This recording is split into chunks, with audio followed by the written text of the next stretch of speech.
nothing was actually being taught to me necessarily. Yeah, because I would say the same thing. Like maybe, I was an observer. Yeah, maybe things were learned through observing or through listening. But as far as I can remember conversations about money, the only thing that my parents would ever tell me is like save for a rainy day, or you always want to be making sure that you're smart with your money, not overspending. But those are really like the only conversations that I can remember that they had. I mean, they talked to us a little bit about credit cards, like maybe once or twice when you were growing up. But again, like these weren't really conversations that we were having. So for me, like you said, for me, a lot of the learning that I had to do was observing and, just learning from different couples, and obviously different from like people around you, of like, what is it that you like? What is it that you don't like? What is it that you want to carry into your relationship?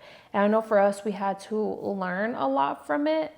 But as far as like the financial aspect, like I really learned, I guess, like a lot of it from observing from my parents, of how like, they were always a unit and they were always a partnership when it comes to finances. Obviously my mom tried to help out a little bit as, we got older, and she wanted to work and, she wanted to make income. But I remember for a long time, my mom didn't even work. I think it was just my dad being the breadwinner in the family. So that even opens up another conversation for couples, or for you to think about, could you do that for a season of time if you had to do that? Because I remember when my mom and my dad met, they were both working, but, things changed and she had to stop working for a little bit. What? Nothing? Okay. I've always just been a figure it out type of person, so that's all I can really say about that. Yeah. Okay. And we always discuss our financial goals, which is something that I didn't learn through anybody else. That's just something that we picked up. It's discussed because we discuss everything else.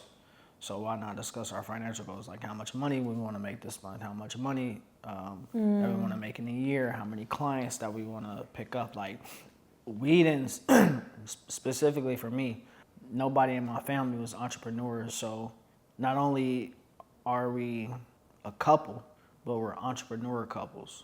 And I don't know a lot of entrepreneur couples that I can like. Even being around at the office, I didn't really pick up too much from them about. The main thing was just saving money that I got from them. But even then, they didn't really tell us like, all right, as a couple, what you should do. Andy and Jackie. Oh, like the last job we had. Yeah. And I would say back to that, I think even having a conversation about it is super important, because, growing up, my dad was an entrepreneur, but again, that wasn't something where we were a part of the conversation, or they were having that conversation around us. For us, it was always like, don't worry about it, like we got it, and it was never a conversation. So I'm actually kind of glad that you mentioned that, because correct, something that I think we've always been pretty good at is being transparent and having the conversation even when it's difficult.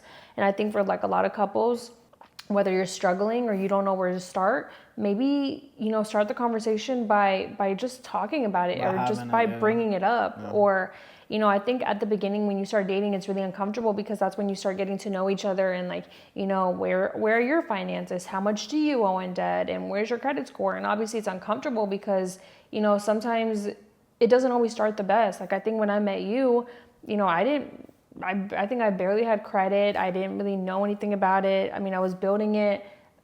But the most important thing about that is that we had goals, and we talked about what we had and what we didn't have. That was the most important thing. And we've always been transparent with each other. And that's not something that I've seen from other couples.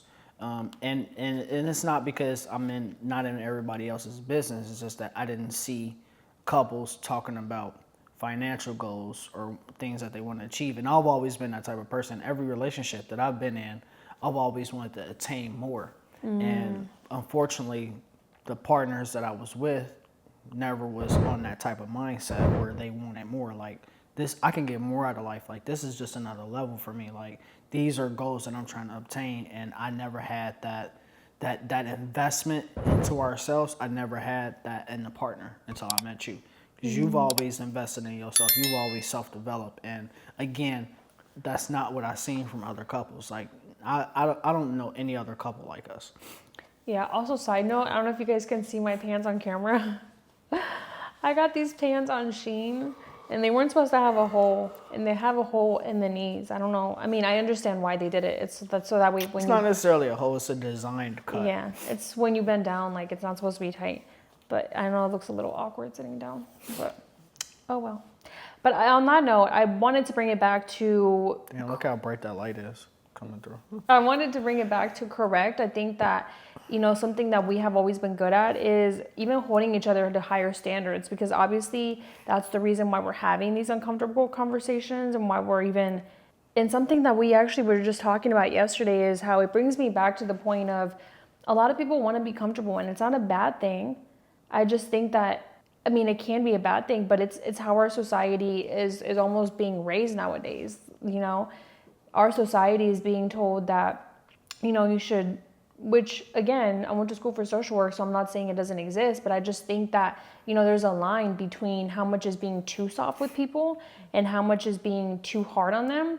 And going back to like, how does it relate to mental health? And that's the reason why I bring this up, is because I think that, there's obviously a conversation around how do you hold people to a high standard while not being, I guess you would say, like a bully, but at the same time, you want better for yourself. And I think there's a thin line, but we always have wanted better for ourselves. And that's why we push each other so much. And like I said, some people don't want that. Some people aren't okay with that. And maybe that's something that you have to talk about with your partner. Are you willing to go through uncomfortable times? Are you going to be okay if we have to go through uncomfortable times? And that's something that we've been completely okay with, Figure this fuck out. Yeah. Figure it the fuck out.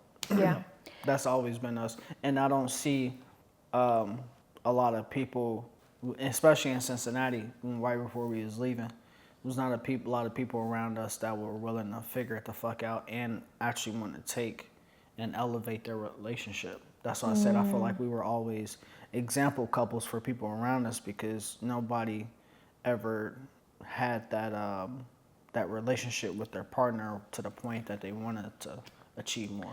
Yeah, and I know this is getting a little bit off topic, but I know for women, and obviously, they can go both ways. They can go for women and men, but I think sometimes there's a whole nother conversation, and maybe we can do a part 3, but I think sometimes in a relationship, you even asked me this question a couple of days ago, but in a relationship, it can be hard to hold your partner accountable. Why? Or to higher standards when you don't want to hurt their feelings.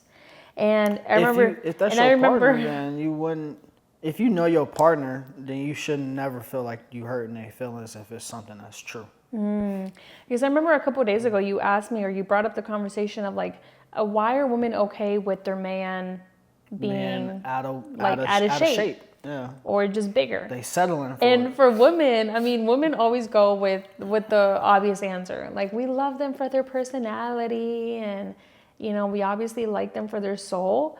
But I think that is a bigger conversation. It's like, why are we okay with settling and not being the best version of ourselves? And that's something that I feel like we have always held each other accountable, where, like, I'm just going to be honest with you guys. Like, as women, we probably sometimes don't want to hear, hey, you look a little bit bigger in this, or hey, you don't look your best, or hey, you haven't been consistent with the things that you said you were going to do.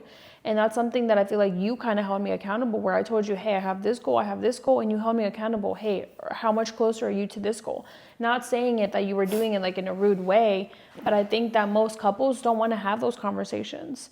I even pushed you to go to the gym, because I was like, hey, now you're the one that's slipping. Like, I'm going to the gym consistently. You're not putting in the effort. And I held you accountable, and then you just started incorporating it to your routine. But I say that to say that, because we can go so many directions, but when it comes to appearance, I think that that's like the most uncomfortable for a lot of people, or a lot of couples, is why are we okay with settling?